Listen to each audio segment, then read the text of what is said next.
ছোট্ট Ronaldo fan হাজির, ঠিক কার কাঁধে তা না জানলেও জানা যায় তার রোনালদোতে বুঁদ হওয়ার আগ্রহটুকু। ফ্রেম বদলে যায়, গল্পগুলো একই থাকে। ট্রাফিক জ্যাম থামায় ওদের? না, সম্ভব না। হেঁটেই মাইল পার রোনালদোকে দেখার আকুলতায়। রিয়াদ জুড়ে এমন সন্ধ্যায় একটাই নাম যেন রোনালদো। ক্রিস্টিয়ানো জীবন জুড়ে 943 গোল, গোটা 30 ট্রফি জিতেছেন। তবে সবচেয়ে বেশি জিতেছেন এই ফ্যানদের ভালোবাসা। একজন ফুটবলার কত বড় সেটা দেখতে বা জানতে আপনাকে বোধ করি যতটা কাছ থেকে দেখা যায়। তো রোনালদো কত বড় ফুটবলার, আপনি রোনালদোর কত গল্পই না জেনেছেন। তবে এবার একটু ভিন্ন গল্প। একজন স্পোর্টস রিপোর্টার হিসাবে আমি এই প্রথম রোনালদোর খেলা মাঠে বসে দেখলাম। তো মাঠে যখন আসলাম তার 1.5 কিলো আগে থেকেই গাড়ি পার্কিংয়ের জন্য আমরা অপেক্ষা করছিলাম। নামলাম, নেমে যতদূর চোখ গেছে খালি একটাই নাম্বার, সেটা হচ্ছে 7। জার্সির পেছনে নাম রোনালদো। একদম বুড়ো থেকে শুরু করে ছোট বাচ্চা সবার নামে একটাই, মানে পেছনে রোনালদো। রুচি চানাচুর অরিজিনাল মিক্স, চানাচুরের আসল স্বাদ।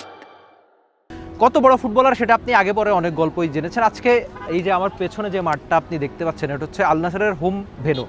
এই আল নাসেরের আল ওয়াল পার্কে প্রায় 18,000 মানুষ ছিল। অন্তত আমি বলতে পারি যে 12,000 মানুষের নামের পেছনেই ছিল রোনালদো।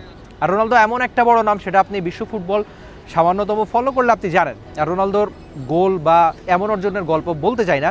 রোনালদো আসার পর এই সৌদি আরবের ফুটবল মানচিত্র অনেকটাই বদলে গেছে। কেবলমাত্র রোনালদোর জন্য তার খেলা দেখতে মাঠে মানুষ হাজির হয়েছে। সেটা একদম ওই ছোট বাচ্চা থেকে শুরু করে সদ্য ফুটবল বোঝা এমন অনেক, কিংবা বয়োজ্যেষ্ঠ, প্রত্যেকেই এসে রোনালদোর নামে গর্জন করেছে। রোনালদোর একটা গোলের জন্য তাদের যে কি অপেক্ষা, আপনি আশা করবেন রোনালদো ফ্যানরা কি দেখতে চায়, যে রোনালদো মাঠে নামবেন। তার বয়স তো অনেক হয়ে গেছে, 40, প্রায় 20 বছরের মতো একটা লম্বা ক্যারিয়ার, আরও বেশি। তিনি হয়তো 900 গোল পার করেছেন, 1000 গোল স্পর্শ করবেন। তবে আজকে ওই গোল রেকর্ডের গল্প না, আজকে একজন রোনালদোকে কাছ থেকে দেখতে কেমন মনে হয়েছে, সেটা মনে হচ্ছে ওই মাঠে সবসময় যিনি সিরিয়াস থাকেন আজকেও ঠিক তেমন মনে হচ্ছে। প্রত্যেকটা ফাউলের পর তিনি যেভাবে সিরিয়াস ছিলেন, ইনফ্যাক্ট যেভাবে গোল করার বা গোলের ক্ষুধা তার ক্যারিয়ারের শুরু থেকে। ইনফ্যাক্ট এমন একটা গল্প তো হয়তো আপনি জানেন যে তার ক্যারিয়ারের প্রথম গোলের পর যে উচ্ছ্বাস ছিল, অনেকটা 900তম গোলের পরও একই রকম উচ্ছ্বাস ছিল। তো সৌদি আরবের ফুটবলের মানচিত্র, এমনিতে সৌদি খুব একটা স্পোর্টস ফ্রেন্ডলি না। সেটা কেন বলছি, দিনে প্রচণ্ড উত্তাপ থাকে। আপনি যে এত প্রচণ্ড তাপমাত্রায় গরমের মধ্যে ফুটবল খেলবেন, সেই কাজটা তো অনেক বেশি কঠিন। কিন্তু রোনালদো আসার পর এই সৌদি আরবের ফুটবল মানচিত্র অনেকখানি বদলে গেছে, সেটা আপনি বলতেই পারেন। তারা হয়তো সামনে যে ওয়ার্ল্ড কাপ আয়োজন করবে, বা সব মিলিয়ে এই মধ্যপ্রাচ্যের এই দেশটাতে রোনালদো যে ইম্প্যাক্ট রেখেছেন ফুটবলে, সেটা অবশ্যই আপনাকে মানতেই হবে।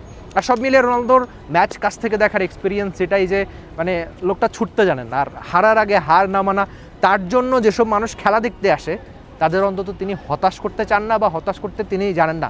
পুরো ক্যারিয়ারে যেভাবে ছুটছেন, 40 পেরিয়েও একই রকম ছুটছেন। বিশেষ করে ছোট্ট একটা ফ্যাক্ট আপনাকে আমি আরেকবার মনে করিয়ে দিতে চাই, যে 30 পার করার পরেও অন্তত 480টা তিনি গোল করেছেন, যেটা হয়তো ইউরোপের অনেক নামী ফুটবলারের পুরো ক্যারিয়ারের গোল সংখ্যার চেয়েও বেশি। রোনালদো ছুটতে জানেন, হাঁটতে জানেন না, সেই গল্পগুলো অনেকটাই জানেন। তবে রোনালদো ফুটবলের, বিশেষ করে সৌদি ফুটবলের মানচিত্র চেঞ্জ করে দিয়েছেন, সেটাও আপনাকে মানতে হবে। বিশেষ করে আমি যেটা এই আল আওয়ার পার্কে এসে বসে দেখলাম। Ifat Emil, T Sports, Riyadh, সৌদি আরব। For more updates, subscribe to our YouTube channel and click on the bell icon. Follow us on Facebook and Instagram. Download T Sports app to enjoy exciting games and highlights. Visit tsports.com.